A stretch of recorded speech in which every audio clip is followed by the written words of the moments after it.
Alright, fine, chat, fine. It's literally storming outside, but we literally need to make this guide because everyone has been asking. Everyone's like, how do I play Arlott? Arlott's so strong. You put him at #1 in your tier list. How the fuck do you play Arlott? How do you carry games? Shh. Shh. Let's do it. Don't mind the ugly map. I think that there's a bug in hero training because, like, look at Arlott's model. It's clean. Anyways, though, in this video, I'm going to be giving you guys an Arlott guide because so many people have been asking, like, constant fucking comments about an Arlott guide. So let's waste no more time. Let's get right into it. And I'm going to show you two different gameplays, one where I play him with sustain build and one where I play him versus Mincetar actually with a full damage build and how I end up carrying that game. Arlott's passive is Demon Gaze. What he does is he'll mark an enemy every 7 seconds for 7 seconds, and once that mark is over, he will mark them again for 7 more seconds. So let's set the UI to default so you guys can see it at the bottom. You can see I marked him. It goes on a cooldown for 6 seconds, my bad, because we have our ultimate bot. And then we can go in and then it will mark them again. So this is a part of Arlott's combo, keep that in mind. Every single time you upgrade your ultimate, by the way, this thing will go on a cooldown of 1 less second, which means that it goes 6 seconds at level 4, 5 seconds at level 8, and 4 seconds at level 12. So every 4 seconds, if I just upgrade Arlott to the max here, like such, as you see, once you see it says 6 seconds here, watch the next one, 4 seconds, right? So that's what Arlott's passive does. So dash, you get another dash, and then in 4 more seconds, you'll get another dash. You get what I'm saying? Anyways, let's move on to skill 1. So skill 1 has 2 parts, as you can see. One part is the closer part to you, one part is the further part to you. So what does skill 1 do? He swings his lance forward, dealing damage and briefly stunning targets in the area. Targets hit by the further part will get stunned for 1 second instead. So what does that mean? Let's quickly go here, put no CD on. If I stun this guy within this part, it will stun him for like 0.3 seconds. But if I stun him with the further part, look at the length of that stun. So sometimes it's good to do this on Arlott instead with a combo if you want to stun lock someone. And me specifically, when we're doing like a turtle contest or something like this, if the enemy jungler wants to come up in retry, I will stay at a distance where I am at this length from the enemy jungler to stun them right before they would use retry. Anyways, let's move on to a skill 2, which I think is pretty basic, and I think there's one thing that people have a big misconception with. So he charges at the enemy. The skill cannot be interrupted when it's moving. So you cannot interrupt the movement of it, but you will stun him still. So if I dash and get stunned, let's say right now, I will still complete the dash, but be stunned over here, if that makes sense, okay? So anyways, the point of this skill that's really nice is that he gains a brief burst of movement speed, and this skill will deal double damage, refresh its cooldown, and recover 270 HP if there is a mark on the person. So he literally does more damage if they're marked, gets a movement speed boost, and also heals HP. Very strong, right? You guys can understand why a tank build on him is very good in the meta right now. And honestly, it's good enough sustain having this in Brave Smite in laning phase. You don't need more. Either way, let's move on to his ultimate. So your ultimate will always swing from left to right, okay? It doesn't matter where you are on the map, it will always swing from left to right. So if you have an enemy in the turret here, it's better to position on this side if you want to pull them out. If you position on this side, you're literally going to be just like, you know, pulling them into the turret instead, right? Like, see what I mean? So what does it do? It creates a big fan shape and it pushes the enemy and it knocks them up at the end of it. So you can see, when you read the skill description, every time you level it up, it reduces his passive's interval. And what he does is does huge damage with 800 plus physical. He pushes them to the end of the AoE and briefly revealing their location. So if this guy was in a bush, it would reveal his location in the bush. So let me just show you guys that. Without taking him out of the bush, let's go and put a Layla bot here, right? Without taking her out of the bush, you can see, reveals her location. See what I mean? And now, you see it's gone now. So that's what it does. Anyways though, my point is you can see, there is a little airborne at the end of it. So the entire time that they're getting swept, they're also airborne. Anyways, so now that you guys understand this, let's teleport to top lane. Let's go and let's put a tanky as hell bot up here. So give me 1 second. So let's show you guys some Arlott combos, alright? So we're going to get this Layla bot, normal bot, very good. So you see how you have this passive mark? You want to always chain it with a passive mark during laning phase as well. I forgot to turn off no cooldown when I did that last one, so let's wait for the Layla bot to heal a little bit. Alright, so what you want to do for your first combo is wait for your passive mark to go on them and then immediately skill 1 at the distance. You can ulti again as well, Petri again as well, and you'll get another passive mark from your eye mark by the end of the combo. So that's a pretty basic combo, but what if you want to do quicker burst, instant burst? You want to just insta-kill someone, okay? So what you're going to do is you're going to wait passive mark, Petri, first skill, ult, second skill, and then you're going to get another passive mark if you do it quick enough, right? So let's reset the cooldown of this and let's do that in real time. So passive mark Petri, first skill, and you can see another passive mark, right? So that's the typical combo. What is that combo? It's passive, then it's second skill, then it's Petri, then it's second skill, then it's first skill, then it's second skill, then it's ult, then it's second skill, then passive second skill. I know that sounds so complicated, but it's really not, okay? And you can learn this very quickly. Passive, Petri, second skill, first skill, second skill. Well, I get another second skill here, but you'd do ult, and then you'd get your eye mark back, and then boom, right? This is why Arlott is so gross. Now, if you want to insta-kill someone who isn't super tanky and won't need the full extent of the combo, let's say you're full damage Arlott, the easiest way to do this is eye mark Petri, boom, and then boom, right? So it's the same exact combo, but typically you're going to insta-burst someone. Like, let's say I go back to, let's say, bot lane here.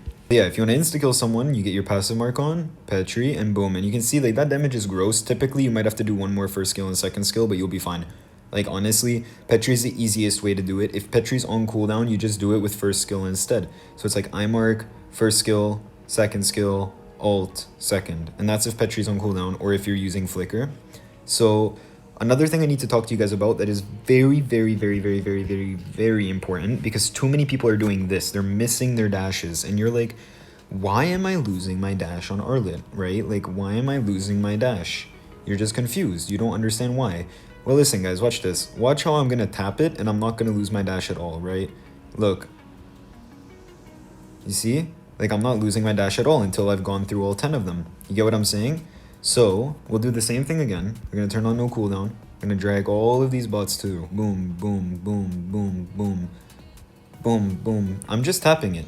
Now, why am I just tapping it instead of actually using something on it, right? Like, I'm only tapping it because your second skill will automatically prioritize whoever has a mark. So let's say that we put a damage bot over here now, and we wait for these fuckers to not have a mark anymore. Watch this. It's going to go to him, right? But if I mark these guys, look, it's going to go to him again because he has a mark, and then it's going to stay over here because he doesn't have a mark. You get what I'm saying? I lost my dash there because I dashed too many times too quick. But the point is that you will always retain your mark as long as there's an enemy within the range of your second skill with a dash. Can we remove all these things? Oh, it's kind of hurting my eyes. Hold on. So as long as there's someone within this massive range, you will always maintain your dash. So the gameplay I played him on tank build, I played him in 5Q, and the gameplay I played him in damage build was in solo queue. So the first build is the damage build. This is your consistent damage build for Arlott since whenever. Like Sea Halberd, Sky Piercer, Malefic Roar, Blade of Hephaestus, Winter Crown or Immortality Swap, etc, etc. Then you've got your fighter build, which I don't really recommend. I think you should pick between full tank, where you build Fury Hammer, and then you continue with this tank build here, or you play full damage. It's up to you. But you can also play this sustain build, which can work, but the problem is that the sustain isn't as good as you'd think it'd be. It's better to just play full tank if you want sustain. Or you can play like this full damage build with fighter emblem if you want to. I think that this is the most niche build, the fighter build. I like personally mostly the tank one and the assassin one, but now you guys have access to the builds, you see the builds. Let's get right into the gameplay. So I've been in the process of editing this video for ages, and I'm sorry to say it for myself as well, but I actually lost the footage to the tank build gameplay. So instead, we're just going to do a proper guide in here with the Minsittar gameplay. So pretty much Minsittar is one of the best counter picks to Arlott. After level 4, that guy just fucking harasses you like crazy. So you're going to see me make some mistakes and die to him maybe once or twice, but then you're going to see how I decided to start rotating and causing chaos on the map. So that's what I want to show you guys, because that's what Arlott is really good for. You kind of play him like an assassin. You go up, you're waiting for someone to show up, and you just completely dog them. So anyways, let's get right into it. Certain matchups favor Arlott, other matchups don't, so you have to keep that in mind. Some matchups are really strong for him during early game, and you can just dog someone like this, and then other ones you can't. So I got this gap really easily on him, and I just decided to start zoning him.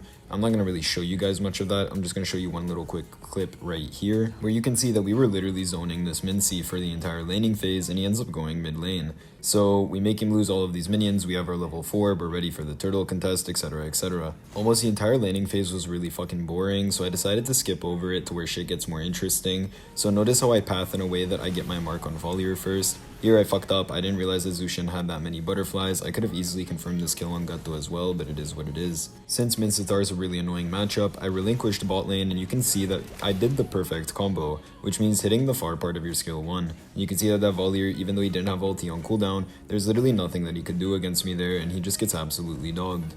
Anyways, 1-1 was just clearing top lane, and I know that I can kill her, so I land a good couple of skills, and GG, we're killing her in the middle of their inhib. It's kinda crazy.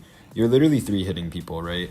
And I couldn't walk up here because of Mincitar, but it is what it is. You guys can see how oppressive the damage build is. Like, people walk into a bush and they just die. So you literally just take map positions where you're able to shit on someone really quickly. Like, look at this Volier again.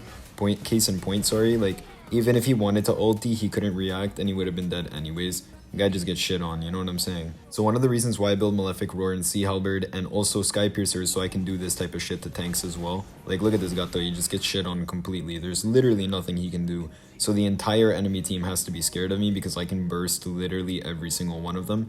Like, Arlott is the most disgusting 1v1 hero. If you're split pushing a map and someone comes to try to 1v1 you, you're gonna destroy them. And there's like literally nothing that they can do about it. They just get absolutely destroyed. So if you're playing in duo or trio, try to find synergies with people that can constantly do mini stuns. Like Fredrin is really great for Arlott because you're constantly proccing stuns. Akai pinning someone into a wall, constantly proccing skill 2. Like these kind of heroes in general are just really, really good in combination with Arlott. But if you're playing solo queue, just know that if you play the damage build, like you're gonna have more than enough damage. I mean, I was 1-2 when I started rotating and now I'm 7-2. So you can carry games, and you can see that my map presence alone is enough to make them not be able to contest objectives and to be scared of walking into certain bushes, because like not even Gatto can walk into that bush. You know what I'm saying?